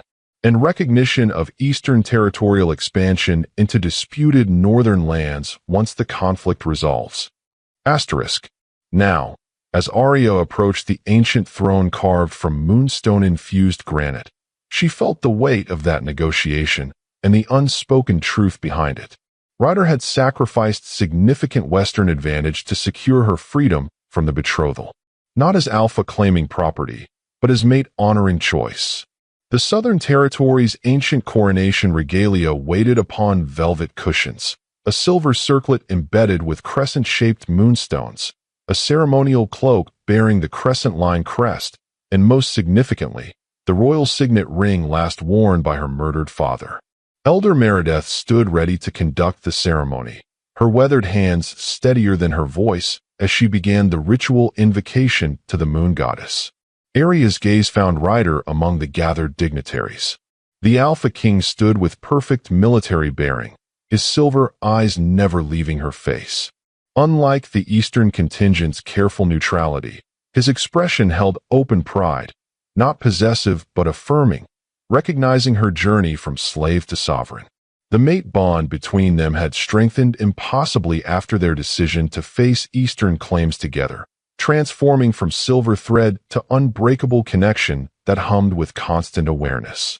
Even now, across the crowded hall, she could feel his steady presence anchoring her against the overwhelming gravity of the moment. "Princess Ariana Elaine Crescent," Meredith's voice carried across the hushed assembly, using her full birth name for the first time in Aria's conscious memory. last of the royal Crescent line, rightful heir to the Southern Territory, daughter of Moon and Stone. Do you accept the sacred duty of protection and guidance over these lands and people? The formal question hung in expectant silence. This was the moment every political strategist had anticipated since her identity's revelation, her public claiming of birthright, her formal acceptance of royal status after 17 years of enforced servitude. What none of them expected was her actual response.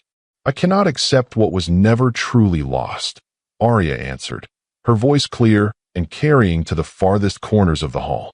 The slave known as Aria and the princess named Ariana are the same woman, forged through suffering but never broken by it. Murmurs rippled through the assembly as she continued, deliberately departing from traditional acceptance. "I stand before you bearing both identities, the brand of northern cruelty." She lifted her scarred wrist, and the bloodline of Crescent sovereignty. She touched the pendant at her throat, which blazed with sudden silver light in response. The embedded moonstones throughout the hall pulsed in sympathetic resonance, casting rippling patterns across marble floors and ancient tapestries. Gasps emerged from those witnessing Crescent magic firsthand for the first time. "I accept not just ancient duty, but new purpose," Aria declared, her gaze sweeping deliberately toward the northern delegation cowering at the hall's furthest edge. "The Southern Territory will never again allow its people, any of its people, to be treated as property. The institution of slavery ends today, not just within our borders, but wherever Crescent influence extends." The declaration landed like thunderclap. Eastern representatives shifted uncomfortably, while Western wolves nodded in approval. The northern delegates looked positively ill. Furthermore, Aria continued, political strategy crystallizing as she spoke. "The Southern Territory cannot stand alone against those who would restore the old order. We require alliance, not through forced marriage or ancient contracts, but through mutual respect and shared purpose." Her gaze shifted deliberately to Ryder, the mate bond between them flaring visibly as silver light connecting their bodies across the ceremonial space. Several witnesses crossed protective symbols over their chests at this public display of mate magic rarely witnessed in modern times. "Therefore, I propose union between Southern and Western territories," Aria announced, causing fresh shock to ripple through the assembly. Not absorption or subjugation, but true partnership between equal sovereigns. Ryder's expression revealed nothing, though the bond transmitted his momentary surprise followed by swift strategic comprehension.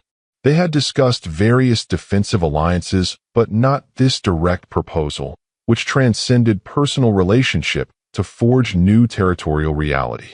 "Such union," Elder Meredith spoke cautiously, "has no precedent in territorial histories." "Then we create precedent," Aria replied simply. "Just as my existence creates precedent.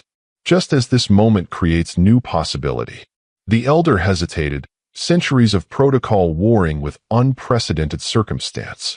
Finally, she nodded once and lifted the coronation circlet. "Then by ancient rite and new declaration, I crown you Queen Aria of the Southern Territory, first of her reclaimed line, breaker of chains." As the silver circlet settled against her temples, the embedded moonstones blazed with blinding brilliance. Throughout the hall, answering light pulsed from walls and floors and ancient artifacts long dormant. The castle itself seemed to recognize its rightful queen, magic awakening that had slumbered since the royal bloodline's apparent extinction. When the radiance subsided, Aria stood transformed, not by regalia or title, but by the quiet certainty that settled into her bones like inheritance finally claimed. The slave collar's ghost no longer haunted her throat. The royal crown no longer felt foreign against her skin. Both were simply parts of who she had become. The Queen of the Southern Territory recognizes Alpha King Rhyder Vane of the Western Mountains, she announced formally, using royal address for the first time. Approach the throne. The assembly parted as Ryder moved forward with predatory grace, power contained in each deliberate step. He stopped precisely at the traditional distance for diplomatic audience, neither presuming greater intimacy nor diminishing his own authority. The Western Mountains hear the Southern Territory's proposal of union, he responded, formal language masking the emotional current flowing through their bond. We acknowledge its unprecedented nature and its strategic wisdom. Diplomatic dance continued before rapt witnesses, two sovereigns negotiating new territorial reality, while underneath, mate recognition pulsed with increasing intensity. The political and personal intertwined so completely that neither could be separated from the other. And what terms would the Western Alpha King propose for such union? Aria asked, the ritualistic question carrying layers of meaning beyond politics. Ryder's silver eyes held hers with unwavering focus. Equal sovereignty, shared counsel, combined military force against northern aggression. And, his voice deepened slightly, formal recognition of the mate bond between rulers, sanctifying the union before wolves and moon goddess alike. The last condition silenced even the most restless witnesses. Mate bonds between royals were exceedingly rare, their public acknowledgement and formal incorporation into territorial governance entirely unprecedented. From the eastern section, Darius Hawthorne watched with calculated assessment rather than the outrage many expected. His amber gaze shifted between the two rulers, measuring unseen variables beyond immediate politics. The Southern Territory finds these terms acceptable, Aria declared, rising from the ancient throne to stand as equal before her mate. With one additional condition. Expectant silence fell as she continued. The Northern Trading Guild must answer for crimes against all territories, not just the enslavement of a royal heir, but the systematic trafficking of wolves across territorial boundaries for generations. Ryder's expression revealed nothing, but through their bond flowed approval and fierce pride. The Western Mountains will support this justice, he agreed formally. As if orchestrated by unseen signal, the massive doors to the great hall swung open. Western and Southern guards entered in formation, surrounding a thin, spectral figure whose sallow features had haunted Aria's nightmares for years. Master Kell, captured during the northern retreat, stumbled forward in chains that seemed poetic justice for the slave master who had branded countless wolves as property. The architect of northern crimes, Ryder announced to the assembly. Captured with documentation proving systematic kidnapping operations targeting Omega wolves throughout all territories. Confessed orchestrator of the Crescent Line assassination. Gasps and exclamations filled the hall as guards forced Kell to his knees before the throne. The Trading Guild masters' calculating eyes had lost their cold confidence, now darting frantically between potential allies finding none. You were wise to fear me, Aria told him quietly, no longer the trembling servant avoiding his gaze, but sovereign passing judgment. Not because of royal blood or crescent magic, but because even as a slave, I remembered what you tried to make me forget, that no wolf is property, that no chain is permanent. She stepped closer, the silver circlet gleaming in torchlight. Look at me, Kell. See what becomes of those you tried to break. Defeated, the Trading Guild master raised his gaze and flinched visibly at the power radiating from the woman he had once branded as less than nothing. By joint authority of Southern Territory and Western Mountains, Aria pronounced, Ryder moving to stand beside her in united judgment. You will face trial before representatives of all territories for crimes against wolfkind. Your trading guild will be disbanded, its assets distributed to those it victimized, its practices outlawed in all lands under our protection. The sentence rippled outward, carrying implications far beyond one man's fate. Territorial boundaries redrawn, power structures reconfigured, centuries of hierarchical assumptions challenged by the unprecedented alliance forming before witnesses' eyes. As Kell was led away for formal trial, Ryder turned to face Aria fully, protocol momentarily set aside as he extended his hand, not commanding but inviting, offering partnership rather than dominance. A queen in truth, he said softly, pride evident in every syllable. Exactly as I saw you that first moment, before knowing your name or bloodline. Aria's fingers met his, the contact sending silver light spiraling around their joined hands. The mate bond responded to public declaration, strengthening visibly before the assembled territories. Not just a queen, she corrected gently. A free wolf who chooses her own path, who happens to wear a crown rather than a collar. Around them, the great hall hummed with renewed energy, ancient magic awakening fully after decades of dormancy, moonstone light illuminating the first moments of a new territorial order. As Ryder lifted their joined hands in formal presentation to the assembly, Aria felt the final pieces of her fractured identity align into coherent wholeness. Not slave or princess or mate or queen, but all of these experiences integrated into the woman she had become through fire and shadow and unexpected liberation. The moon goddess witnesses this union, Elder Meredith proclaimed, formal blessing sealing what fate and choice had already ordained. What was sundered is rejoined. What was broken is made whole. The coronation transformed seamlessly into union ceremony as Ryder and Aria exchanged formal vows before representatives of all territories. Not as property exchanged or political convenience, but as equals choosing shared destiny. Alpha King and Crescent Queen bridging bloodlines and borders through bond both mystical and deeply personal. When Ryder finally claimed her lips in the ceremonial sealing kiss, the mate bond erupted with such blinding intensity that several witnesses shielded their eyes. Ancient magic recognized completion as royal bloodlines united exactly as intended generations earlier, though by paths no strategist could have predicted. In that suspended moment of perfect connection, Aria acknowledged the strange symmetry of her journey, from branded property to territorial sovereign, from silenced servant to voice of justice, from owned thing to woman who owned her own destiny. The brand on her wrist no longer burned with shame, but blazed with promise, testament to survival, to transformation, to strength that transcended chains both literal and figurative. As she and Ryder turned to face their united kingdoms for the first time, Aria allowed one simple truth to settle into perfect certainty. She had been born to be traded, raised to obey. But when he looked at her, she remembered who she was. And when she looked back, they became something the world could never silence again.